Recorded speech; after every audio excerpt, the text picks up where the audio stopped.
Hey, I think I'm live. Hey, what's up, guys? Just give me 3 more minutes. I'm just wrapping something up, something very important. I'll tell you all about it in a couple of minutes. So give me a couple of minutes, guys. Thank you.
Okay, ladies and gentlemen, what's up? What's up?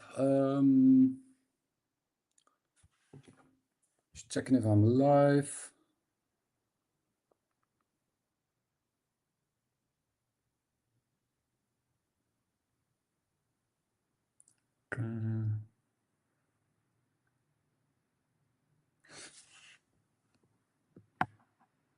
Yeah, seems like I'm live.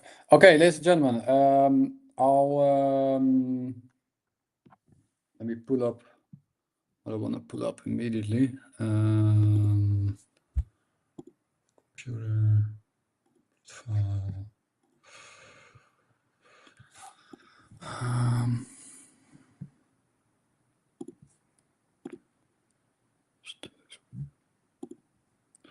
Because I've prepared a presentation.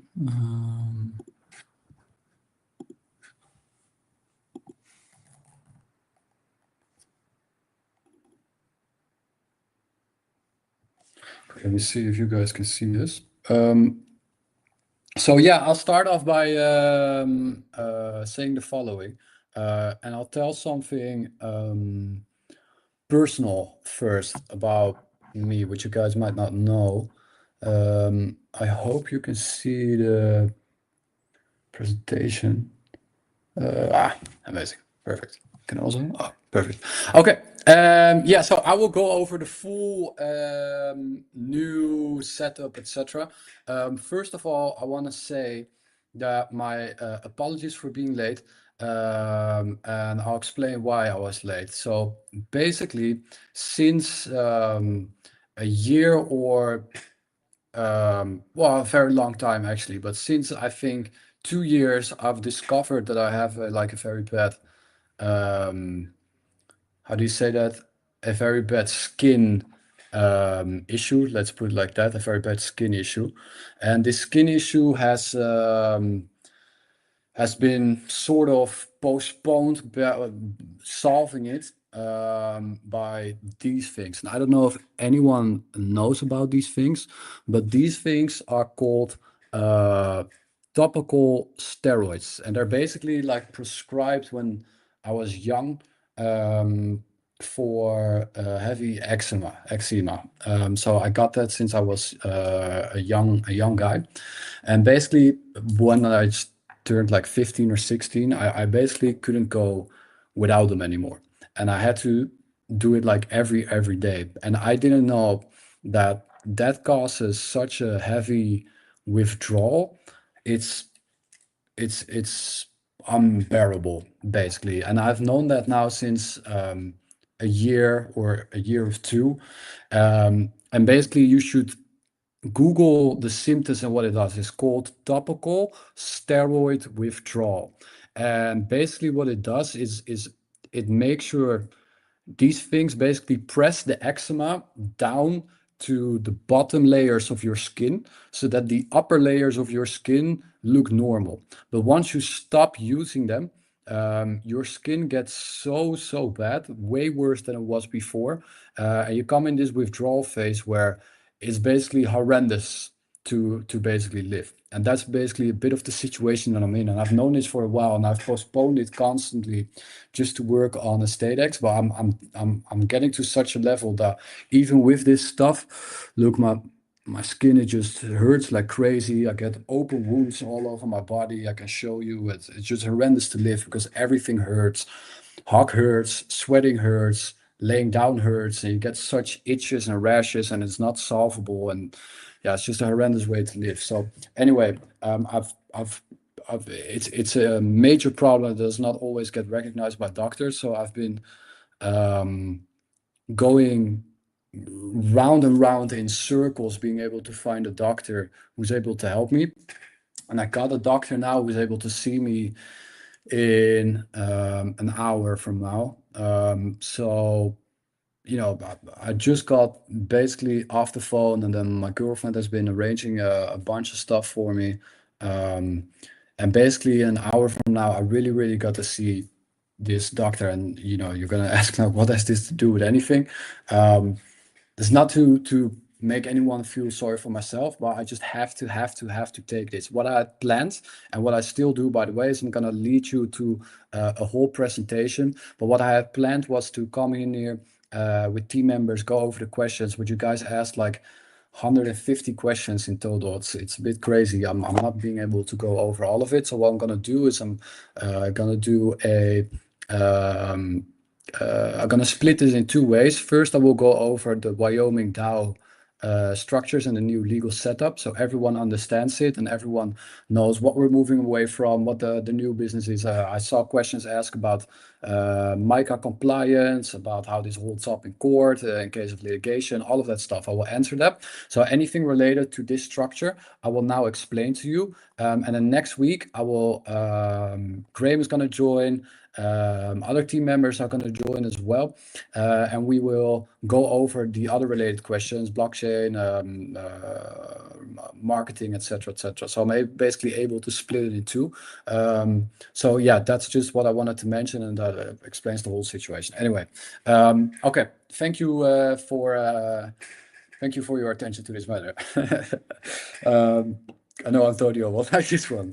Okay, so let's jump right into it, ladies and gentlemen. The Wyoming DAO investment structure. Now, as you know, and I've said many times, the last structure was in my eyes very inefficient, and basically everybody came to that conclusion. It's expensive, it takes very long, everything has to be approved by regulator, a bunch of lawyers have to get involved. You have so many limitations. It takes 4 to 5 months to get anything approved, and it's just horrendous. So we've been looking at other, binary X, I'll mention them, prop base. They're sort of competitors, and they're basically able to move way faster than we are. And the essence is in the legal structure, being able to put things out efficiently. We've also been looking at, for example, a loan model in Malta that is still an option for us. But I'm just not convinced that loans are that much of an attractive offer. So I really wanted somewhere where people can actually invest into real estate. Now, ladies and gentlemen, welcome to the Wyoming DAO investment structure. It's fully compliant worldwide and tokenized real estate, isn't it? Now, first of all, I want to put the disclaimer. Can I zoom in this thing? No, I cannot. But I want to draw your attention to the disclaimer below. So this structure might be subject or is subject to change. And I'm saying this just in case that anybody pins there, and puts money aside or their rent money or whatever. I'm just saying this structure might change. And I'm saying that obviously to protect the company and to speak the truth. None of this is legal or financial advice. EstateX is not a lawyer or a legal firm. This structure though has been backed by legal opinions that we will share as well.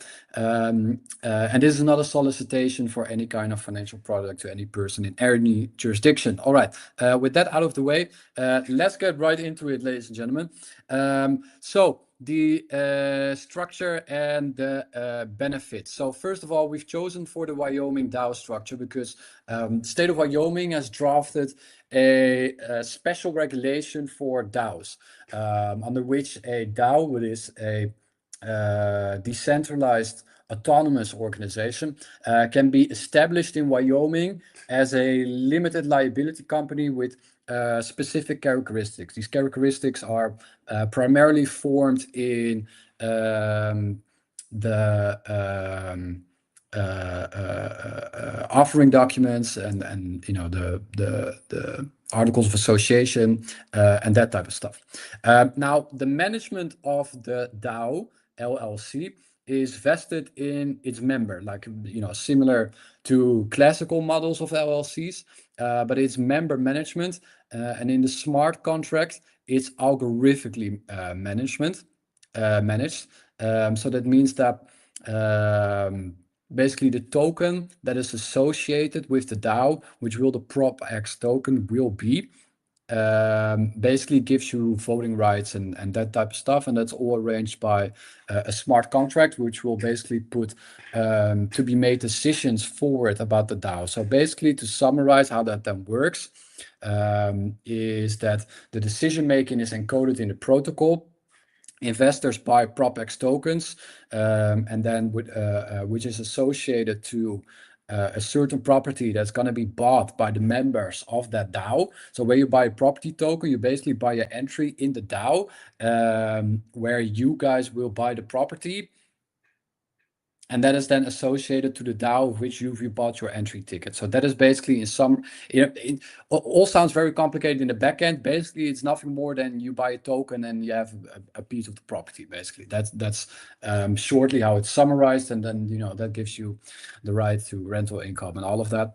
But this is basically the back end. Now, the DAO LLC is established in Wyoming. Wyoming is a very good state for business. I saw a couple of comments already, and in obviously allows limitation of personal liability. There was also a question asked. The DAO LLC members are not personally liable for debts or legal liabilities because of the limited liability aspect. All right. So yeah, that was this slide as well. So I'll let you guys see this slide for a minute. So flexible management, asset protection, like I said. All right. Then the next one is how the DAO works. So basically, the new created DAO company raises capital by selling the PropX tokens.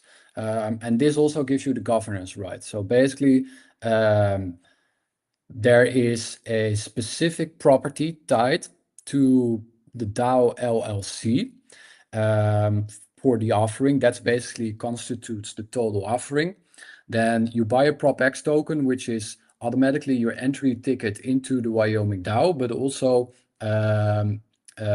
which then is going to buy the property with the capital that's raised, and then you own a piece of the Wyoming DAO, and you have the voting rights according to the DAO. So whether you want to sell it at a certain time or whatever the decision that's going to be put forward, maybe you want to make it short-term ownership or long-term ownership or whatever you want.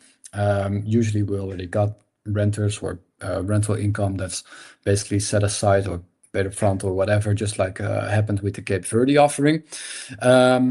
Anyway, that's basically how it works. So before becoming a member of the DAO, you obviously have to do KYC. KYC is always needed, will always remain needed.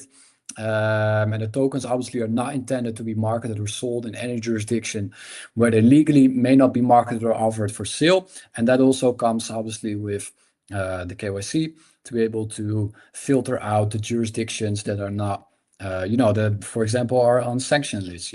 Take North Korea or Iran, for example.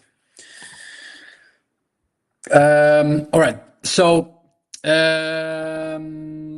the DAO members can influence the organization's governance. They can submit proposals to the DAO's membership meetings, and then every member of the DAO can then vote on the decisions made in that DAO. And obviously, this gives you the right, and once you have a PropX token, you also have a piece of the property. You will receive the rental income. If there's sale comes, obviously you have the part of the proceeds and all of that stuff. All right, seems pretty straightforward, right? It's just the back end that changes compared to the Luxembourg and the Germany structure, where before it was you own a part of the SPV that owns the real estate, or you own an entry ticket into a fund that owns the SPV, that owns the real estate, and then it goes via Luxembourg or via Germany. Now it goes via the United States, and you own your entry ticket into the DAO. It's basically, that's how it works, but trust me, in the back end, it changes the whole structure in terms of efficiency. All right. Then we go to the next one. So regulatory compliance, we are setting up a Reg S offering from the United States and the US exemption. So how this works is a Reg S offering, a Regulation S offering contains basically it constitutes of an offering that is available to anyone outside the United States. So the United States says, from the United States perspective, you can set up a securities offering, and then you can sell it to anyone outside of the United States.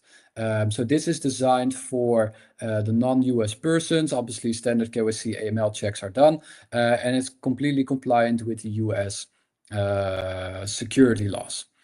Now, for the US investors, we are, it's a bit more difficult. Those things about this structure does not change. So the US is still sometimes difficult. So you can go multiple ways here. You can, for example, set up a Reg CF offering via a FINRA regulated portal. A lot of hassle, a lot of trouble. We might do it in the future. For now, going to focus on Reg D offerings, so accredited investors. First, Reg S is going to be set up. Additionally to that, not sure if it's going to be for the first one, but we might set up a Reg D offering as well.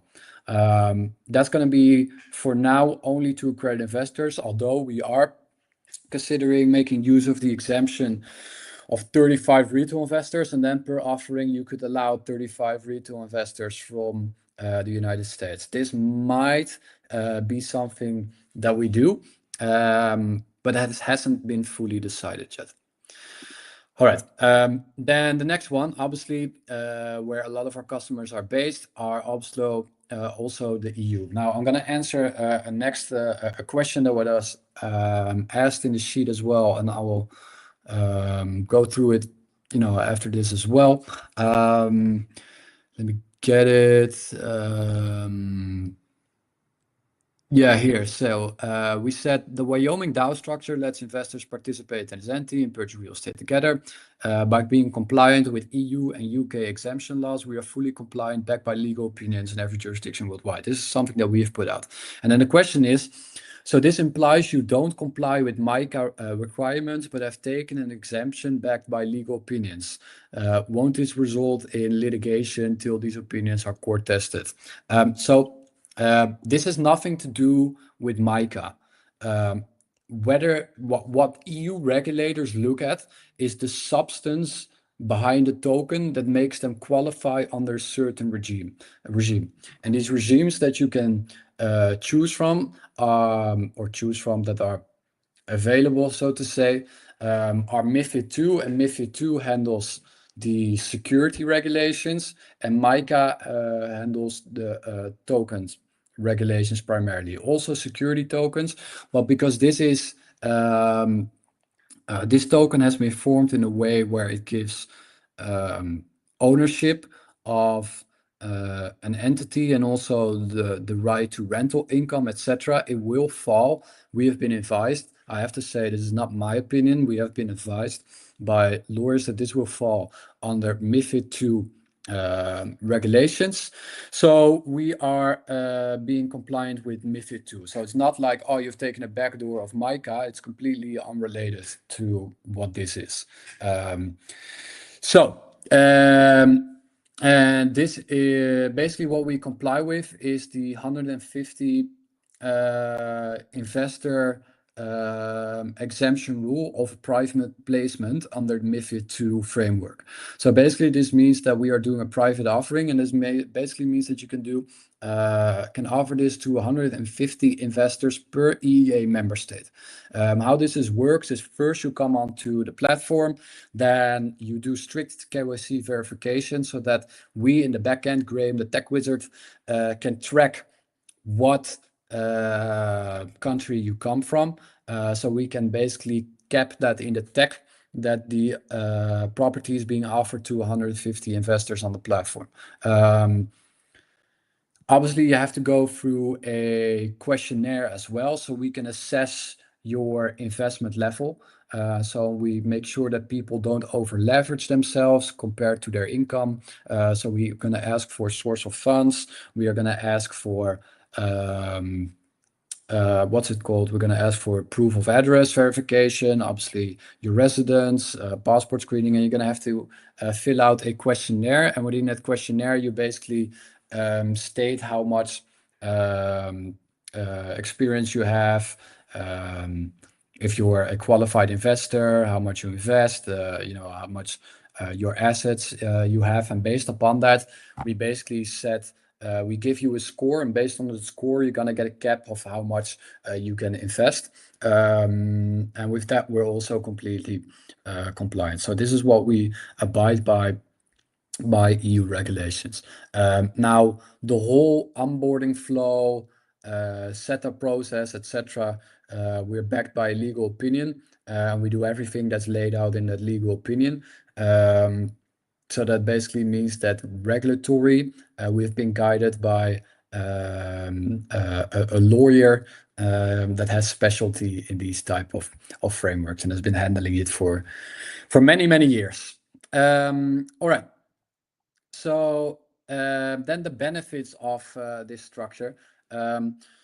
So before I touched upon it a little bit already, but before it was just very inefficient, right? It took 3 to 4 months. It costs a lot of money. You have to go through lawyer for lawyer for lawyer. You're gonna have to go back and constantly change things, and there were a lot of limitations. But now with this structure, we're able to set something up in as fast as 1 to 2 weeks. So razor speed, basically. I'm saying this with that all you guys need to keep in mind that the final tech implications, the final tech is still being implemented. Graham, when I come on the AMA with Graham next week, Graham will announce the dates of when the platform is going live at the first offering under this new legal structure. But once that's done and is standing, then it's as fast as 1 to 2 weeks for a new offering. Now, global reach, we have more flexibility in accepting worldwide investors and in a more efficient way. It's way more cost efficient. The structuring is very flexible for us, and now we can spend, we have great value delivery in the sense of we don't have to spend excessive time, energy, etc., on these very long paperwork methods, but can, in the traditional security sense, but can actually deliver something fairly quickly. All right. So with that said, that is the new legal structure. If you have any questions about it, feel free to also ask a little bit of it in the community while I'm still here. I'll read a bit through it. Okay. No, it's not my, well, it is actually my girlfriend's hairband, I won't lie. But I'm using it when I go to the gym and stuff. All right. So that's the legal structure. Let me go into the questions. All right. So first question is if we are compliant with MiCA. Yes, we are compliant with MiCA. The key changes in the new legal framework and jurisdiction, I've just all explained that. The bottleneck that the old legal structure create, it's just, time, efficiency, energy, frustrations, paperwork, etc.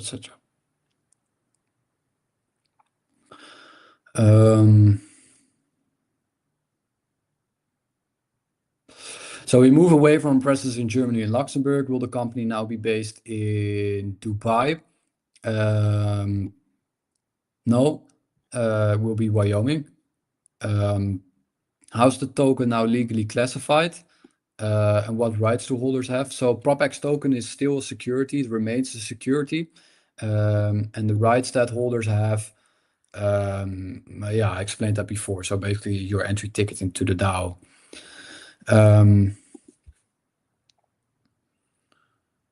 What legal opinion supports this structure and from which firm? We will share that when the new offerings go live.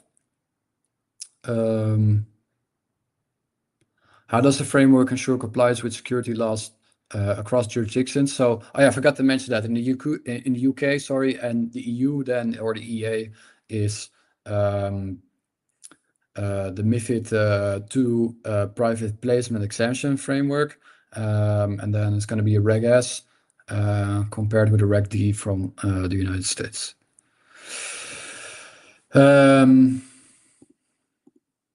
What investor protections exist in case of insolvency or disputes? Yeah, so according to the Wyoming DAO, you're not liable. I'll get this triple checked, but this is what I've heard from a lawyer. Again, I'm not a lawyer or a legal advisor, just having that said.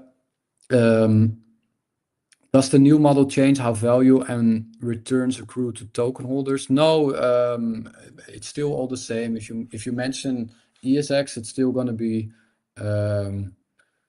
we use part of the proceeds for voluntary buybacks. It's still transaction fees on the platform, and for PropX, it's still what's it called? It's still the rental income, and obviously your DAO ticket and your piece of the property. Is wallet migration linked to any change in legal ownership or claims? I'm not sure legal ownership or claims about what. What license approvals or exemption does EstateX operate under? Yeah, just will explain that. How does this legal approach affect perspective on clients looking to sell or tokenize property? Will they accept this legal approach? Are they being informed? Obviously, everyone is informed. If we use third parties, they obviously have to agree with what we do in the vision. But being backed by legal opinions, that gives obviously people a lot of reassurance that it has been judged upon by qualified lawyers. And this legal approach, how does it affect? Well, the backend changes for the company, and I mean EstateX in the way of how to set it up, but not necessarily for how to tokenize the property itself or for the property owner. That stays basically the same. Okay, then gets quoted, quote that we've posted before, backed by legal opinions from qualified lawyers that will be shared soon. And then the question is, have these legal opinions been tested in a court of law? Yeah, it's a bit hard to answer. First of all, every legal opinion is different. It's not like a one-on-one copy-paste work. So, unless you get sued, it's not been tested exactly in a court of law. But the structure on how it's been done should have been tested in a court of law multiple times. And then it's obviously up to the company on how to execute it. If a judge says that is the right way of how that should have been handled, for example, adhering to the private placement, then it's up to a judge to say how that's have been handled, or the right way, yes or no. But obviously, having a qualified lawyer that lays out how that should be handled, as long as the company sticks to the exact steps that have been laid out on how to execute this under the legal opinion of a qualified approved lawyer, then you should be fine. Okay, I see a lot of blockchain tech questions. I'll leave these to Graham. I did see a couple of you. I told Graham not to not to put it some things live yet, but a couple of you have seen some things that we've been working on and that Graham has been working on. So potentially we tell you a little bit more about that, potentially. Good questions, by the way. Security of transactions and protection, all of that stuff. Okay. With the legal framework nearly finalized and execution approaching, what will be the primary driver of value accrual to ESX? I can go over it again, but nothing has changed in in that sense.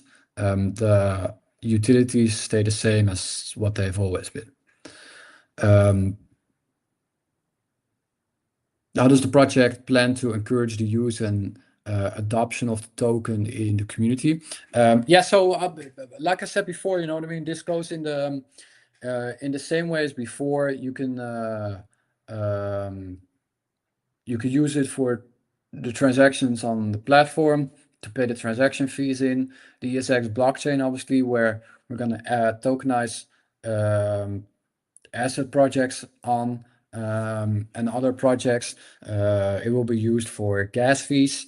Obviously, with RWA pad, we have an incentive there. And obviously, when the voluntary buybacks happen, you're obviously going to have, and I've said this before many times, this is going to be a method where you're going to see hopefully liquidity inflow into the token and having buybacks at certain moments that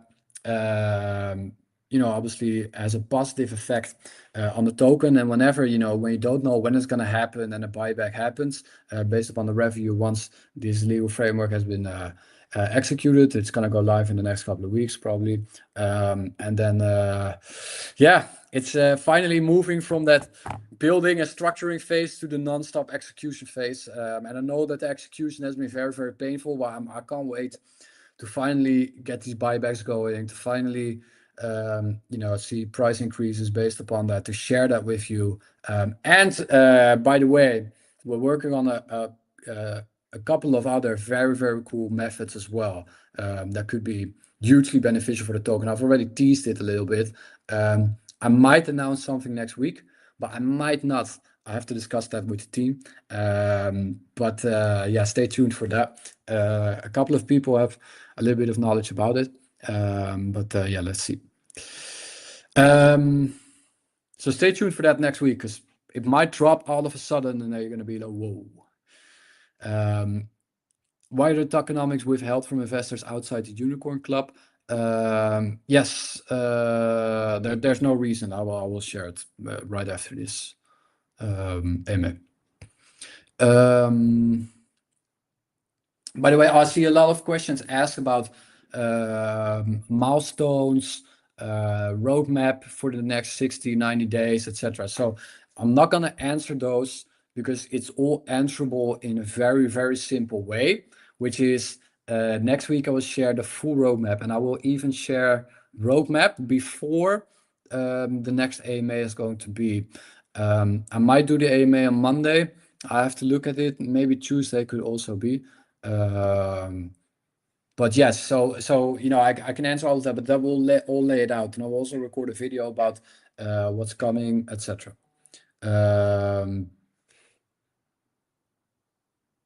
Sorry, just got a message. Yeah, so I mean, obviously the first measurable milestones are going to be selling this property, mainnet going live, and then finally getting this baby to start walking. So yeah.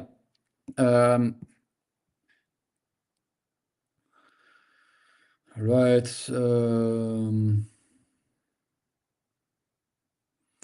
So someone asked, when you settle on a property to buy, are you approaching the seller/owner with the property already tokenized, or are you buying the property first and tokenizing once you have it in-house? This could be both. For example, what we did with Sky Villas and Fels, the seller was already, the property was, or the construction or the offering document, however you want to call it, was already tokenized with Vels and the Sky Villas. With Cape Verde, for example, you tokenize it once you reach an agreement with the seller. So it's not always that, but it doesn't, I understand the question, but in reality, it doesn't even really matter if they're going to tokenize it, they're going to tokenize it. It's a simple step.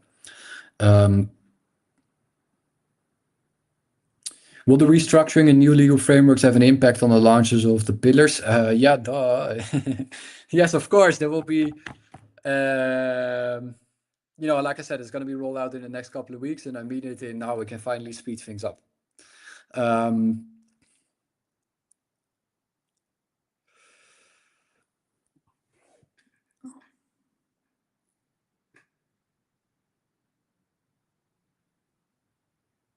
can you walk us through the full updated process? Interesting question. Full updated process from property sourcing to investor payment to on-chain tokenization on a new framework, and identify which steps are now faster. So it's not necessarily, nothing really changes in that regard compared to the previous one, apart from the fact that the paperwork slash registration slash how to roll it out for the EstateX itself is way easier. So, the whole onboarding flow basically for investors is not changing, and for us for property sourcing is not changing. It's basically the steps in the middle of rolling out an offering, doing the paperwork, and getting an offering approved. The EstateX mobile app was supposed to be launched on Q1. Yes, new roadmaps coming next week. Then there's a question, will there be any real estate offers in Dubai in the near future? I think we await the situation a little bit with how that's developing. This could either go two ways, in my opinion. This could either be the chance of a lifetime with property, with some fear in the market, and properties in Dubai being heavily discounted, or you could see like a Hong Kong style, like Exodus from Dubai, where the image has been shattered and property prices are going to continue to go down. So I think we await the situation a little bit because it's a bit risky jump at the moment. And properties investments, in my opinion, should be, but anybody can give their opinion, should be less risky.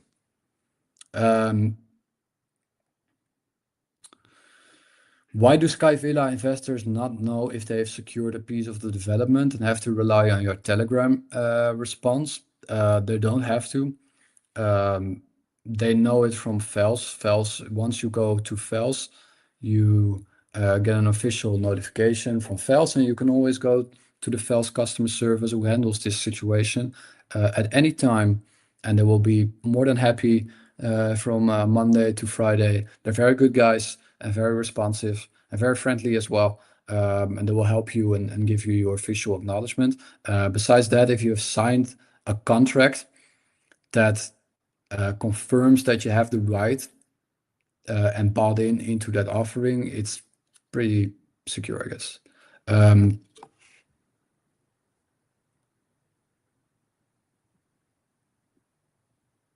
By the way, these offerings have been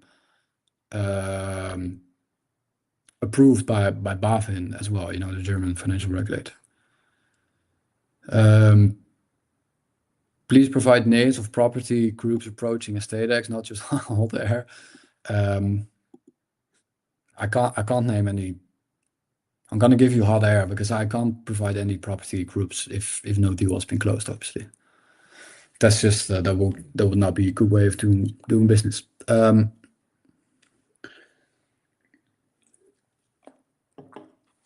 Just looking at the time, ladies and gentlemen.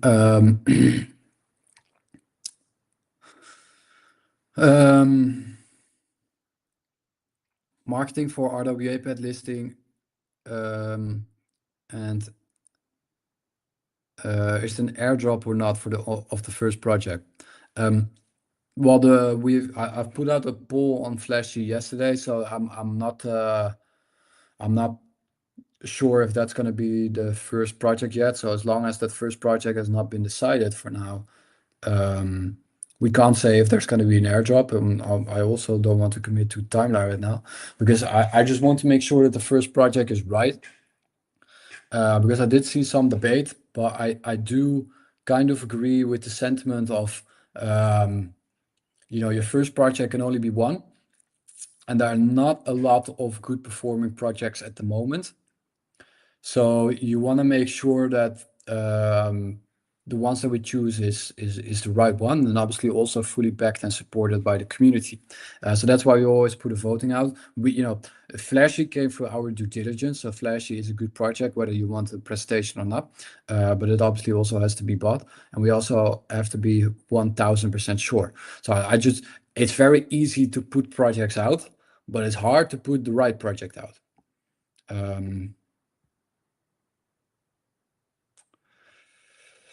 Liberland, I mean, I've announced this 500 times, but answered. But why isn't the partnership with Justin's son continued? So it's a partnership with Liberland, of which Justin's son is the prime minister, because they don't have a lot to tokenize right now, and we haven't marketed heavily or publicly, obviously, because of a bit of the backlash that came with it. All right.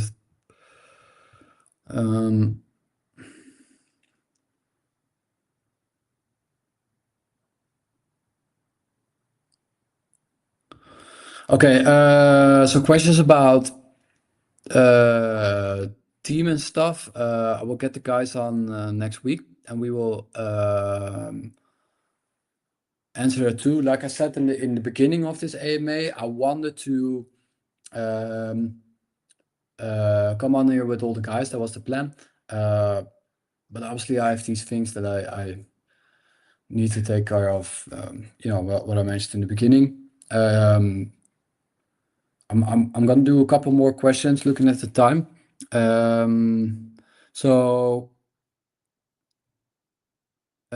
First, why didn't this project stick to the very first goal, tokenize property, launch a platform? We did those things, by the way, already.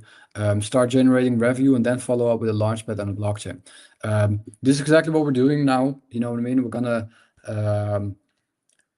roll out the platform under this new legal structure. We've already tokenized properties. We're going to do, obviously going to tokenize now the properties fully, then start generating revenue, and then probably mainnet goes live slash launchpad. So that's still intact. And I understand the question. It might more be asked in sort of in terms of like a focus thing. Well, the thing is more that if the estimation is, and a lot of people say this, they want, we need inflow into the token. ESX need to perform better. But when we try to roll out things, whether it be RWA pad or work on the blockchain and start to rolling out these things, we've had major setbacks within the legal framework, which is a shame and just lost momentum, and we've covered that many times, and it's been one of the reasons why we haven't pulled off yet, I believe. So it's not like our focus shifts away from that. Our focus has always been on that, and it has been the main thing and the core business to get that running. But at the same time, Graham can work on the blockchain. It's not like I'm developing the blockchain. Graham can work on the blockchain and instruct the team to still work on the platform. You know what I mean? We have a different part of the team that is able to source projects, while another part of the team is able to source real estate. You know what I mean? So it doesn't shift away from any focus. While at the same time, you want to roll. Our ambition was for many times to roll out these things as fast as possible, to also make sure that we have things coming and we generate revenue and all of that stuff. When is the next launchpad project going to pitch? That will be announced.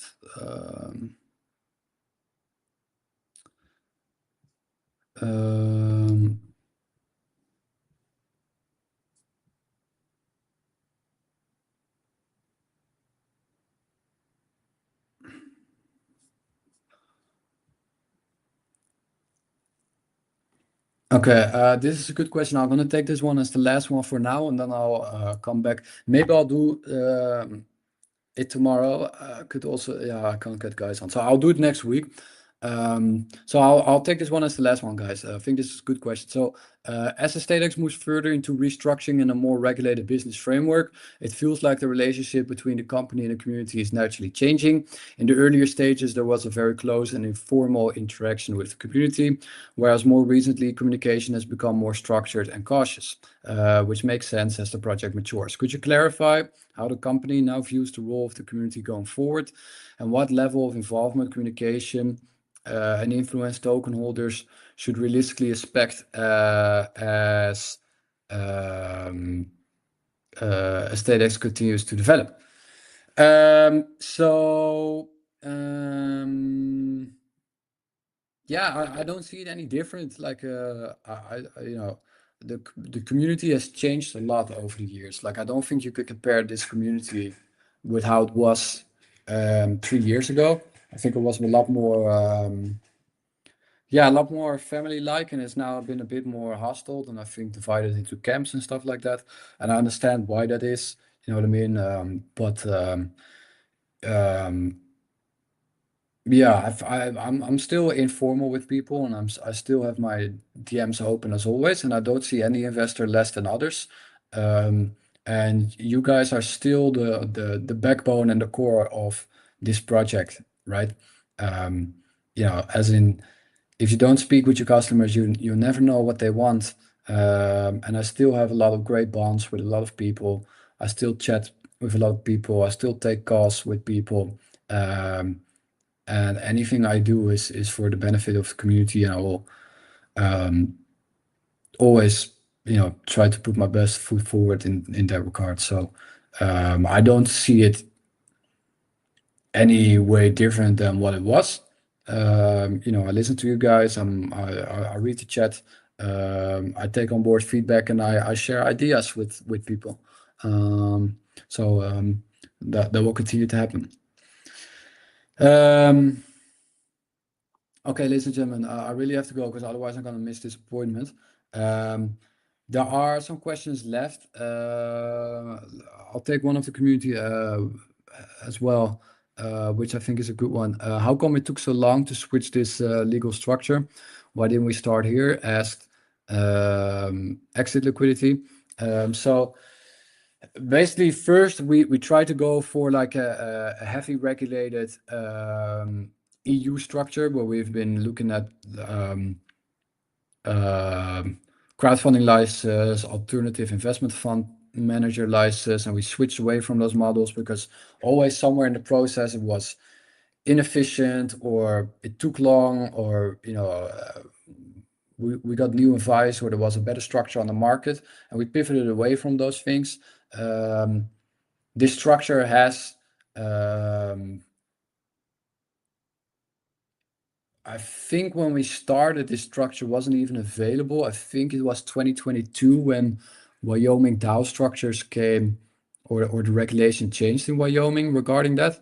And because we were always an EU-based company with EU-based directors, with the goal to go for full own licenses, instead of working under exemption rules where you basically have 150 investors per EEA member state, which for the phase that we are in at the moment is very verifiable, because we know with the property offerings that we've done, we've never had more than 150 investors per EEA member state. And it's just a lot more flexible worldwide right now. But at the beginning, we estimated that that could be way higher. Now that we've tested some things, for the beginning stages, it's going to be absolutely fine. But yeah, I mean, situations change, assets change, plans change, with which has always been done with the best intentions. In hindsight, everybody would knew how to do it, and in hindsight, probably I would have chosen this structure now earlier. But yeah, unfortunately, you can't change time. Yeah, with a maximum of 150 investors per project, will it still be possible to invest from 100 euros? Yeah, the first ones we will do probably from 500, and then we'll see how that works with the amount of investors. Is it sufficient or not? Can we drop it or not? We're just going to test some things out. So yeah, ladies and gentlemen, thank you very much. I owe you the time of the next one. If you have any questions, I will be available later down the line to chat a little bit and to answer some questions about this. And then I'll see you guys next week with some team members going strong and answering the rest of the questions. Thanks so much for your attention, guys. I really appreciate it. If you have any questions, definitely do not hesitate to ask. If you guys want the presentation, also let me know and I'll share it. Okay, cheers, guys. Bye.